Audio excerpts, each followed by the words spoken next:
देखिए एक फिनोमेना होती है जिसमें इंसुलेटर इलेक्ट्रिसिटी कंडक्ट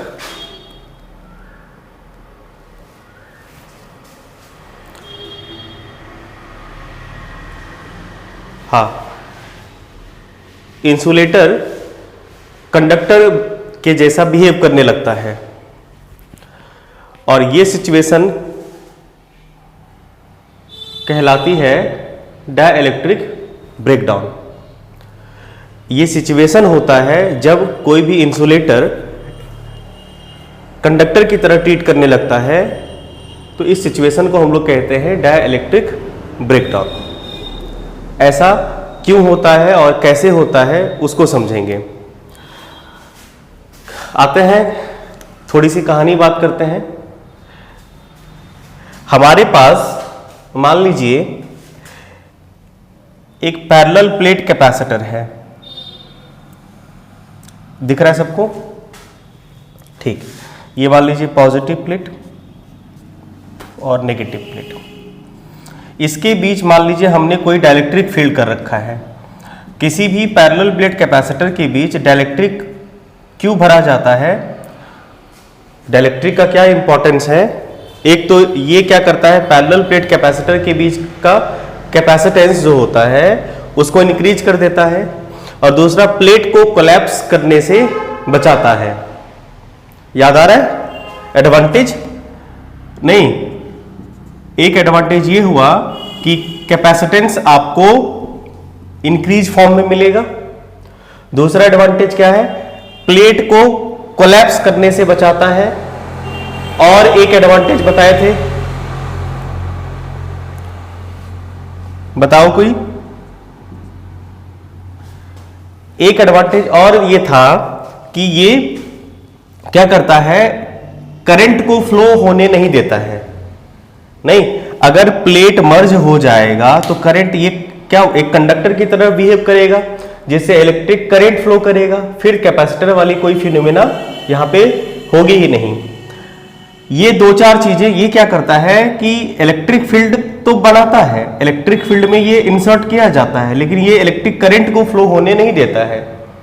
ये कुछ बातें थी, ठीक है। चलो अब एक काम करते हैं हम लोग, पोलराइजेशन को समझते हैं। पोलराइजेशन वाली फिनोमेना याद करिए। पोलराइजेशन क्या होता था? पोलराइजेशन के केस में, इन केस ऑफ पोलराइजेशन, यहां पे पोलराइजेशन वाला केस समझा रहे हैं। पोलराइजेशन के केस में क्या होता है कि इसके जो एटम्स या मॉलिक्यूल होते हैं, ध्यान दीजिएगा, ये मान लो डाइलेक्ट्रिक मीडियम है ना बाबू, दो तरह के मॉलिक्यूल से ये एक होता था पोलर और एक होता था नॉन पोलर। आप बताइए हम लोग डाइलेक्ट्रिक कौन से मॉलिक्यूल का यूज करेंगे डाइलेक्ट्रिक में, पोलर की नॉन पोलर? पोलर की नॉन पोलर? पोलर, ठीक है। जिसका एक परमानेंट डायपोल मोमेंट होता है, जिसके पास एक परमानेंट डायपोल मोमेंट होता है, इसको पोलर मॉलिक्यूल कहते हैं। तो ये मान लो पोलर मॉलिक्यूल है, ठीक है, डाइलेक्ट्रिक मीडियम के मॉलिक्यूल्स हैं। अब पोलराइजेशन के केस में क्या होता है कि परमानेंट डायपोल मोमेंट होता है कि परमानेंट डायपोल मोमेंट नहीं होता है?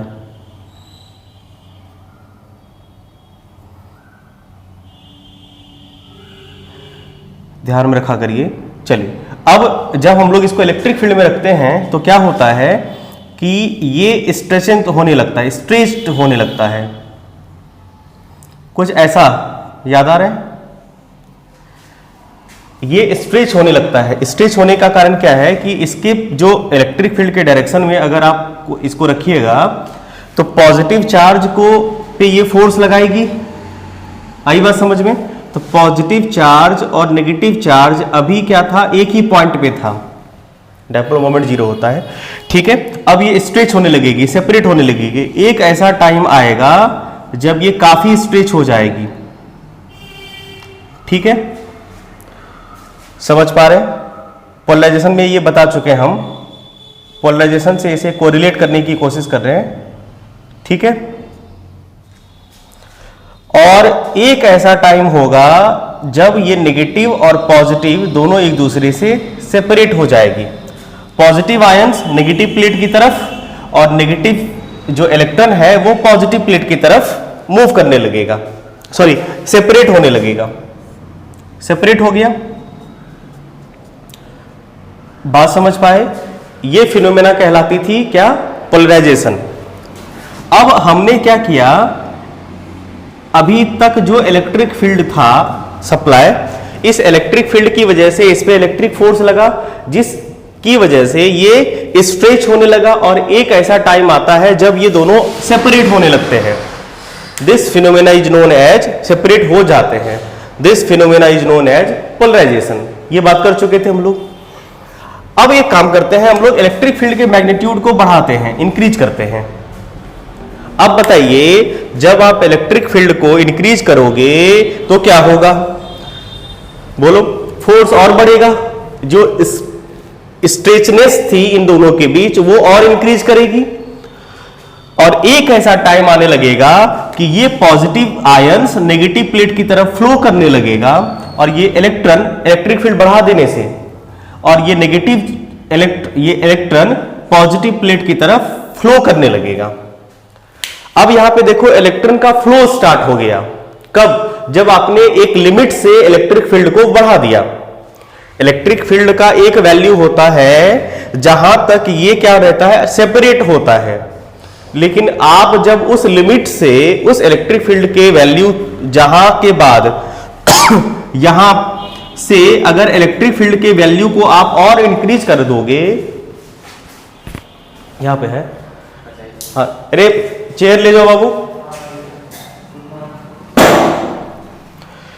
तो उस केस में क्या होता है कि पॉजिटिव आयंस नेगेटिव प्लेट की तरफ फ्लो करने लगता है, या इलेक्ट्रॉन पॉजिटिव प्लेट की तरफ फ्लो करने लगता है। ठीक है, अब देखो इलेक्ट्रॉन का फ्लो स्टार्ट हुआ। अब यही डाइलेक्ट्रिक मीडियम अपनी डाइलेक्ट्रिक प्रॉपर्टी लूज कर दी। डाइलेक्ट्रिक प्रॉपर्टी मतलब इंसुलेटिंग प्रॉपर्टी।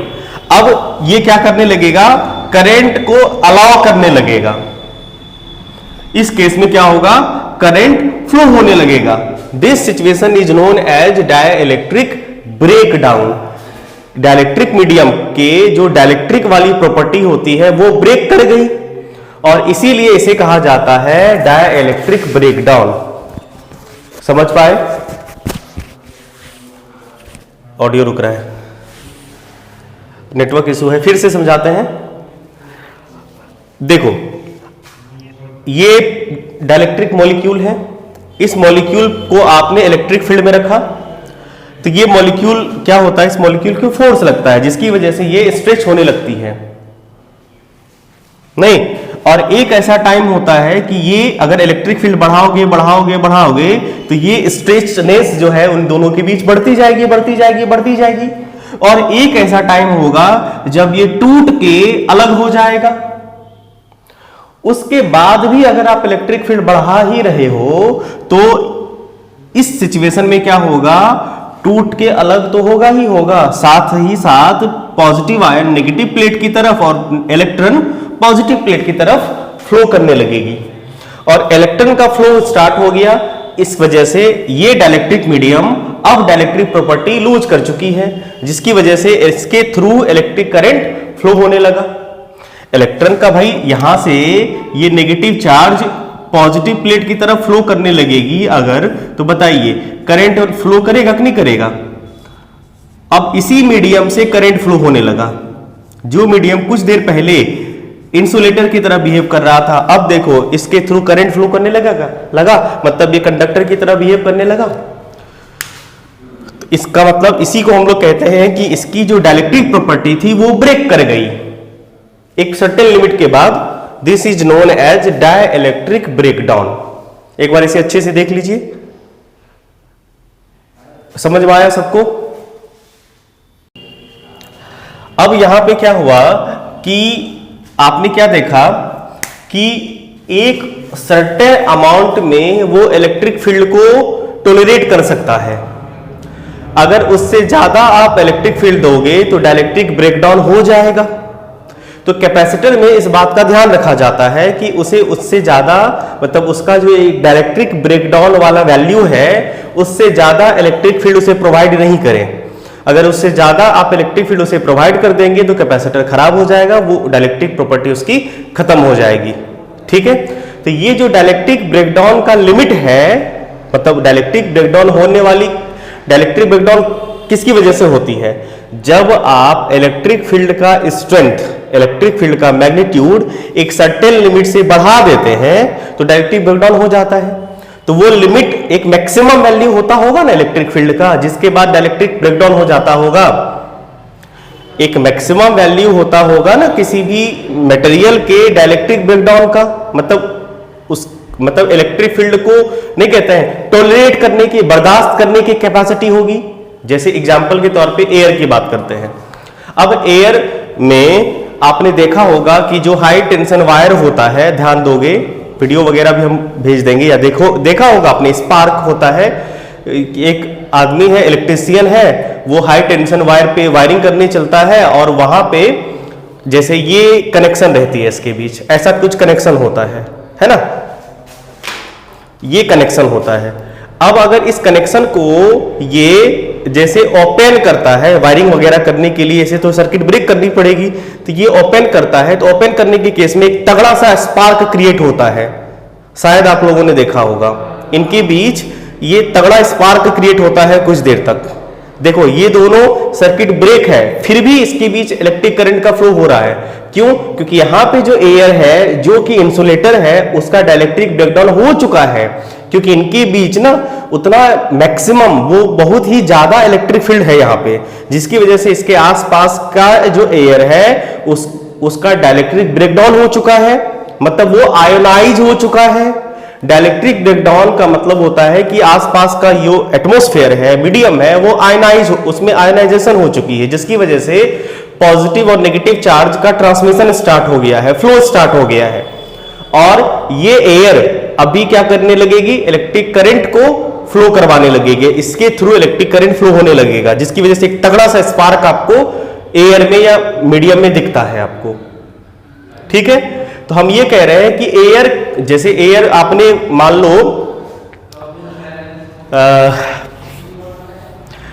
10 न्यूटन, मान लो 100 न्यूटन पर कूलम आपने इलेक्ट्रिक फील्ड दी, एयर बर्दाश्त कर लिया, अपना ब्रेकडाउन नहीं करवाया, आपने बढ़ाते मान लीजिए 500 कर दी, बर्दाश्त कर लिया, लेकिन 500 से 501 जैसे आपने किया, एयर का ब्रेकडाउन हो गया। मतलब एयर, एग्जाम्पल के तौर पे बता रहे हैं आपको, इसका मतलब ये हुआ कि एयर मैक्सिमम कितना इलेक्ट्रिक फील्ड को टॉलरेट कर सकता है? 500। आई बात समझ में? ये जो वैल्यू होता है, जिस वैल्यू को, ध्यान से सुनो, एक मैक्सिमम वैल्यू इलेक्ट्रिक फील्ड का जो कोई मीडियम, डाइलेक्ट्रिक मीडियम उसे बर्दाश्त कर सकता है, टॉलरेट कर सकता है, उसे उस मीडियम का डाइलेक्ट्रिक स्ट्रेंथ कहते हैं। आई बात समझ में? डाइलेक्ट्रिक स्ट्रेंथ वो मैक्सिमम वैल्यू इलेक्ट्रिक फील्ड का होता है जिसे कोई भी मीडियम बिना डाइलेक्ट्रिक ब्रेकडाउन किए टॉलरेट कर सकता है। उससे ज्यादा डाइलेक्ट्रिक, हर मीडियम का अपना डाइलेक्ट्रिक स्ट्रेंथ होता है, एयर का भी डाइलेक्ट्रिक स्ट्रेंथ होता है, हर जो इंसुलेटिंग मीडियम होता है, ग्लास हो, पेपर हो, बैकलाइट हो, सबका अपना एक डाइलेक्ट्रिक स्ट्रेंथ होता है। डाइलेक्ट्रिक स्ट्रेंथ हमें यह सेंस देता है कि अगर आप इस वैल्यू से ज्यादा इलेक्ट्रिक फील्ड सप्लाई करोगे तो उसका ब्रेक डाउन हो जाएगा, वो मीडियम अब कंडक्टिंग हो जाएगा, इंसुलेटिंग नहीं रहेगा। समझ पाए? आइए, तो यहां से ये चीजें आपको समझ में आ गई है कि जो डाइलेक्ट्रिक ब्रेकडाउन कब होता है, उसके लिए रिस्पॉन्सिबल होता है इलेक्ट्रिक फील्ड का। ठीक है, एक मैक्सिमम इलेक्ट्रिक फील्ड। समझ पाए? समझ पाए? चलो, तो अब हम आपको उसका डाइलेक्ट्रिक स्ट्रेंथ बताते हैं, डाइलेक्ट्रिक ब्रेकडाउन नहीं, डाइलेक्ट्रिक ब्रेकडाउन वाली सिचुएशन तो समझ में आ ही गई ना आपको। अब आपको हम डाइलेक्ट्रिक स्ट्रेंथ बताते हैं।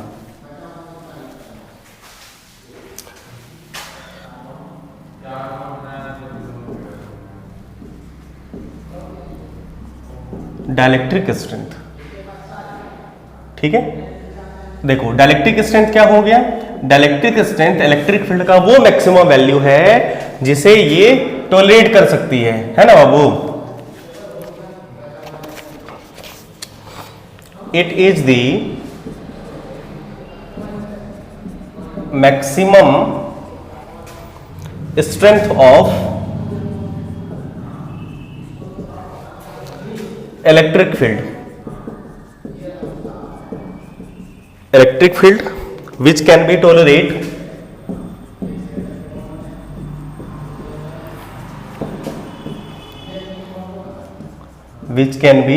tolerated by a material without dielectric breakdown। सुन पा रहे सब लोग? विदाउट डाइलेक्ट्रिक ब्रेकडाउन, है ना? आई बात समझ में? और यही डाइलेक्ट्रिक स्ट्रेंथ हमें ये बताएगा किसी भी मटेरियल मीडियम का कि उसका डाइलेक्ट्रिक ब्रेकडाउन कब हो सकता है, किस वैल्यू के बाद हो सकती है, कैसे कैलकुलेट करें, है ना? सिंपल सी बात है, आपको पता है कि इलेक्ट्रिक फील्ड का वैल्यू देखो, V equal to E D याद है, E डॉट डी याद है, यहीं से E बराबर क्या होगा, V बाई डी। तो इसका मतलब ये हुआ कि ये जो डाइलेक्ट्रिक ब्रेकडाउन स्ट्रेंथ है, डाइलेक्ट्रिक स्ट्रेंथ क्या है, एक तरह से इलेक्ट्रिक फील्ड ही है ना, वो होता है voltage by distance between the plate. लेकिन याद रखिए ये मैक्सिमम वैल्यू होगा इलेक्ट्रिक फील्ड का, वो मैक्सिमम वैल्यू जहां से इसको डाइलेक्ट्रिक वोल्टेज भी आप कह सकते हो, ब्रेकडाउन वोल्टेज से कहा जाता है। आई बात समझ में? इसे ब्रेकडाउन वोल्टेज कह दीजिए, इसे ब्रेकडाउन इलेक्ट्रिक फील्ड कह दीजिए, ठीक है? नहीं, आप क्या कर रहे हो, उस प्लेट के बीच वोल्टेज ही बढ़ा रहे हो ना, वोल्टेज बढ़ाने से इलेक्ट्रिक फील्ड बढ़ेगी, ठीक है? और वो एक मैक्सिमम वैल्यू अचीव करेगा इलेक्ट्रिक फील्ड का, जिसकी वजह से उस मीडियम का डाइलेक्ट्रिक ब्रेकडाउन हो जाएगा। समझ पाए? समझ पाए? चलो, जैसे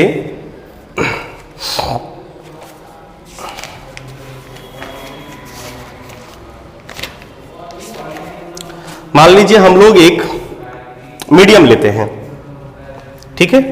देखो, ऐसे ये वैल्यू एयर के लिए होता है, कभी अगर ऑब्जेक्टिव हो तो फॉर एयर के लिए, ठीक है, फॉर एयर के लिए डाइलेक्ट्रिक स्ट्रेंथ मतलब डाइलेक्ट्रिक इलेक्ट्रिक फील्ड ब्रेकडाउन, ये होता है 3000 वोल्ट पर mm, 3000 वोल्ट पर mm होता है एयर के लिए। समझ पाए?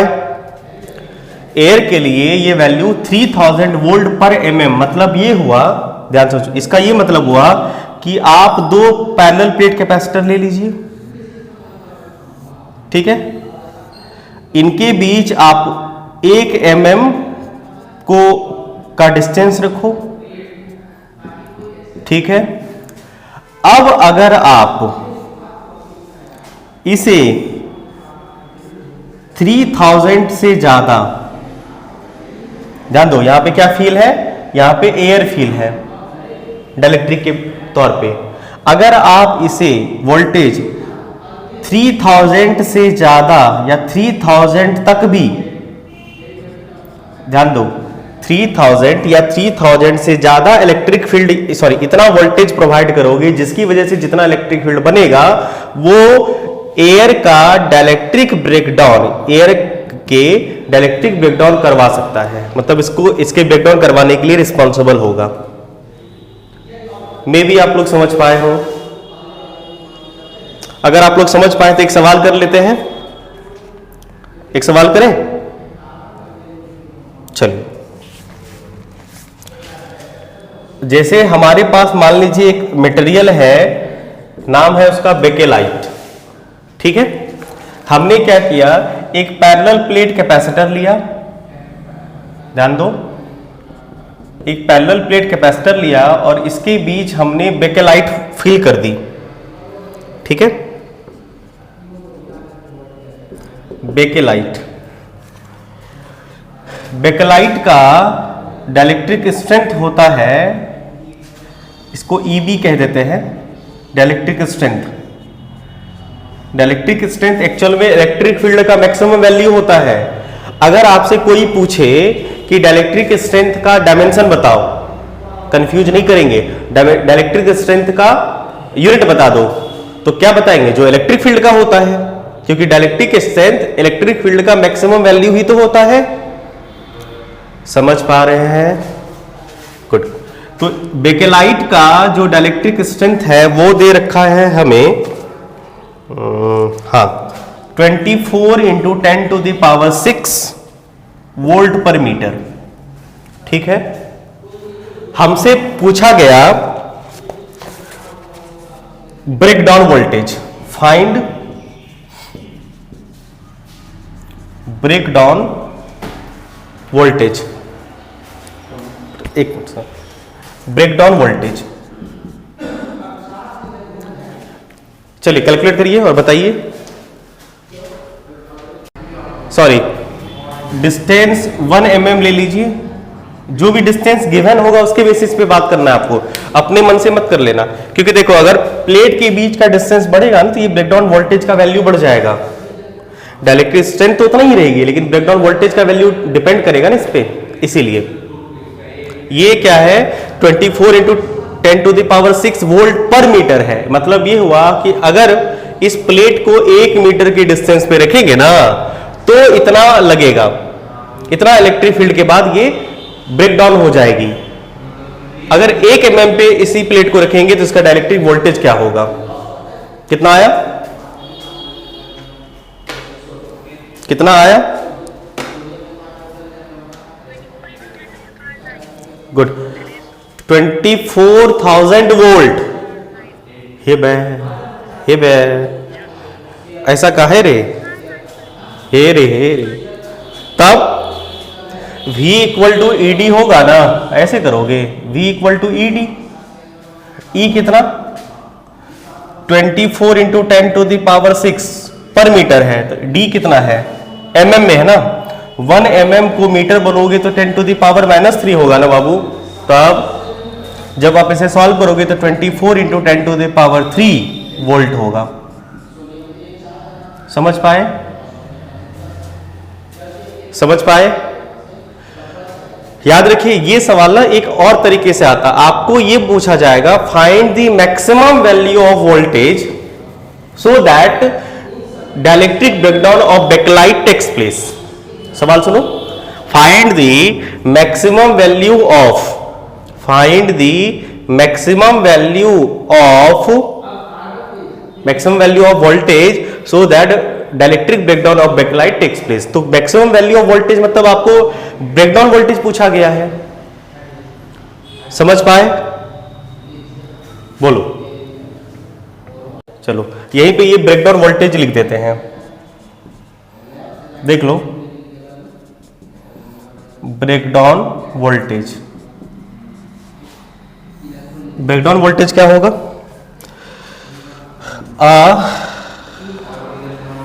थ्रेशोल्ड,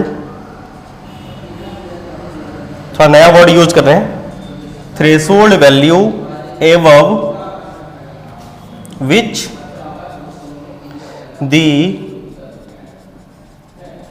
current starts flowing,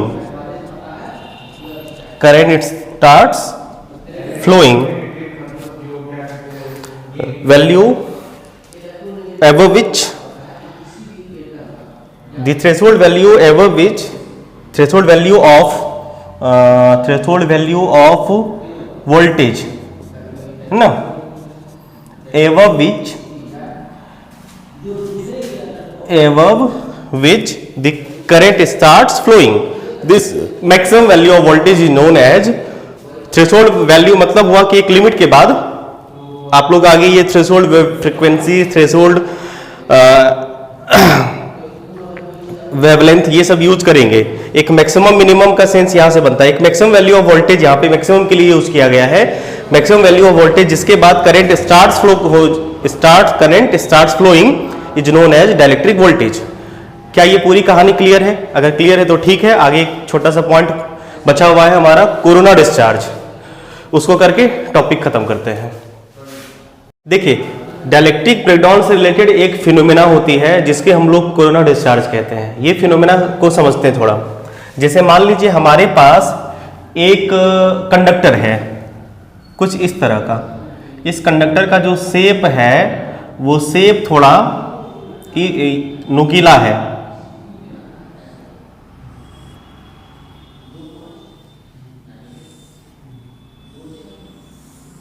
मान लीजिए ऐसा शेप है इस कंडक्टर का, ठीक है, तत्काल समझ लीजिए, ठीक है। अब एक काम करते हैं हम लोग,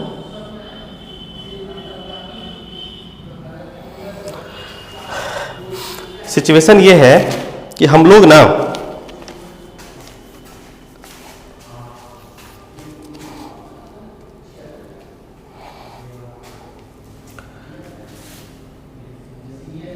इलेक्ट्रिक फील्ड इसकी वजह से फाइंड करते हैं। आपको पता है कि इलेक्ट्रिक फील्ड का फॉर्मूला होता है, याद करिए, देखो, अगर हम एक सरफेस की वजह से किसी भी पॉइंट पे इलेक्ट्रिक फील्ड का वैल्यू फाइंड करना चाहें तो कितना लिखोगे? चलो ऐसे लिखते हैं, सिंपल सी बात है। Electric field equal to sigma by epsilon naught. Single plate की वजह से सिग्मा बाय 2 एप्सिलॉन नॉट होता था, नहीं, दो प्लेट की वजह से, दो सरफेस सेल हैं, ये स्फेरिकल सेल है तो दो प्लेट होंगे इसके आसपास, अंदर में भी बाहर में ही, तो sigma bye 2 epsilon, sorry, sigma by epsilon not. Sigma क्या है? Surface charge density. क्या आप इसे ये लिख सकते हैं? Q by A. क्लियर? अब जरा ध्यान से देखो, हम अगर ये रिलेशन लिखना चाहें कि इलेक्ट्रिक फील्ड अगर फॉर कांस्टेंट चार्ज, अगर मान लीजिए आप इसे एक फिक्स अमाउंट में चार्ज देना चाहते हैं तो electric field proportional to inversely proportional to area of cross section. कहने का ये मेरा मतलब हुआ कि वहां पे इलेक्ट्रिक फील्ड स्ट्रेंथ, अगर इसके हर क्रॉस सेक्शन की बात करें, वहां पे इलेक्ट्रिक फील्ड का स्ट्रेंथ सबसे ज्यादा फील होगा जहां पे एरिया कम होगा, सरफेस एरिया कम होगा। अगर हम इस कर्व को देखें, ये वाला पॉइंट, यहां का जो सरफेस एरिया है, नहीं, काफी छोटा सर्कल बना रहा है, ये काफी छोटा स्फीयर बना रहा है, तो यहां का सरफेस एरिया बहुत ही कम होगा। तो यहां पे अगर इस पे मान लो 500 कूलम चार्ज है, मान लो 500 पॉजिटिव चार्ज है, तो ये वाला एज पे चार्ज जो होगा वो काफी डेंस होगा और बाकी सरफेस पे चार्ज डिस्ट्रीब्यूशन अलग अलग होगा, दूर दूर होगा। मेरे कहने का मतलब समझ रहे हैं बाबू? बोलो। मतलब इसको कहते हैं शार्प पॉइंट कंसेप्ट। जो पॉइंट शार्प होता है कंडक्टर में, वहां पे चार्ज ना काफी ज्यादा जमा होता है, वहां पे चार्ज डेंसिटी मैक्सिमम होती है। क्लियर है? समझ पा रहे हो? Electric field sigma by epsilon naught Q by A epsilon naught means electric field inversely proportional to 1 by A. Clear है? कहने का मतलब मेरा ये हुआ, यहां पे सीधा आप लिख सकते हो 10, आप ये कह सकते हो 10 sigma more at sharp point, sharp point where A is less, जहां पे ए कम होता है वहां पे सिग्मा ज्यादा होता है, चार्ज डेंसिटी ज्यादा होती है। अब एक काम करते हैं हम लोग, अब सिचुएशन समझिए, यहां पे मान लो एयर है, एयर मॉलिक्यूल होंगे, हम लोग क्या करते हैं यहां पे फील्ड बढ़ा रहे हैं, इलेक्ट्रिक फील्ड का वैल्यू बढ़ा रहे हैं, ठीक है, इलेक्ट्रिक फील्ड का वैल्यू बढ़ा रहे हैं तो डिपोजिशन ऑफ चार्ज बढ़ने लगेगा। यहां पे चार्ज और सब जगह भी चार्ज की डेंसिटी बढ़ेगी और जहां पे शार्प पॉइंट है वहां भी चार्ज की डेंसिटी बढ़ने लगेगी। आप ये बताइए, ये एक लिमिट तक ही चार्ज को होल्ड कर सकेगा ना, अपनी कैपेसिटी तक ही ना, जितनी कैपेसिटी है वहीं तक ये चार्ज को होल्ड कर पाएगी ना। उसके बाद चार्ज का लीकेज स्टार्ट होगा। अगर इसकी कैपेसिटी से ज्यादा इसे चार्ज दोगे ना, ये चार्ज लीकेज करना स्टार्ट करेगा। समझ रहे हो बात को? ये तो वही बात हो गई ना, फिर आवश्यकता से अधिक खाओगे तो क्या होगा पता ही है, सब निकल जाएगा। वही हाल है, कैपेसिटी से ज्यादा ये खाएगा तो ये लीकेज स्टार्ट करेगा। लीकेज स्टार्ट करने का मतलब यहां पे ये हुआ कि यहां पे जो एयर मॉलिक्यूल है, इस एयर मॉलिक्यूल का क्या होगा, आयनाइजेशन स्टार्ट होने लगेगा बाबू। ठीक है, यहां पे ये एयर मॉलिक्यूल क्या होगा, आयनाइज होना स्टार्ट करेगा। आयनाइज होना स्टार्ट करेगा मतलब इसका जो माइनस है और इसका ये प्लस है वो अलग अलग होने लगेगा। देखो, अगर आप इस पे पॉजिटिव चार्ज दे रहे हो तो माइनस इधर, और यही फिनोमेना तो कहलाती है आयनाइजेशन। समझ रहे हो बात को? आयनाइजेशन ऑफ एयर स्टार्ट होने लगेगा मतलब ये नेगेटिव चार्ज इसकी तरफ फ्लो करने लगेगी और ये positive charge away from the conductor flow करने लगेगा। इस वजह से इनके बीच आपको ना एक स्पार्क सा क्रिएट दिखता है। आपको यहीं पे आपको एक स्पार्क दिखता है, नहीं लाइट स्पार्क दिख रहा है आपको, ये वाली चीजें होती है स्पार्क। यहां पे आपको ये स्पार्क दिखता है।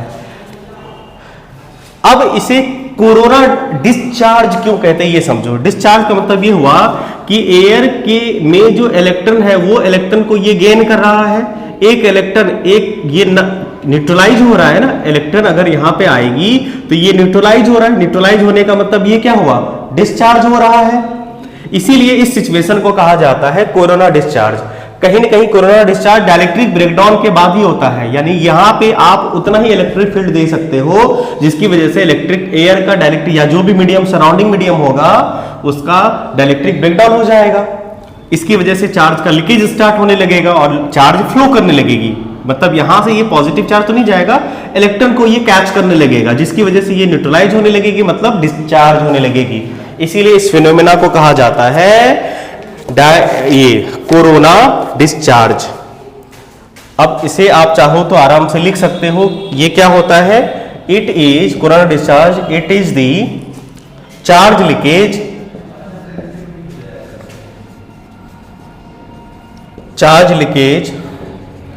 from a sharp point on a conductor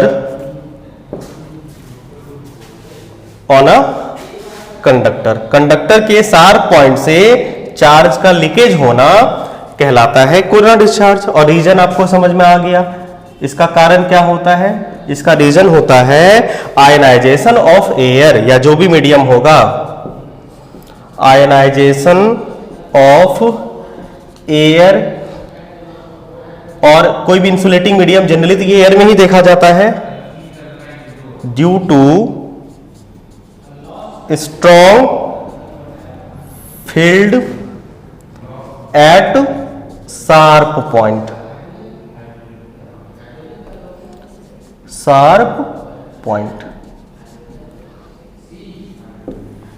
मैं भी समझ पाए हूं, एक बार अच्छे से देख लीजिए।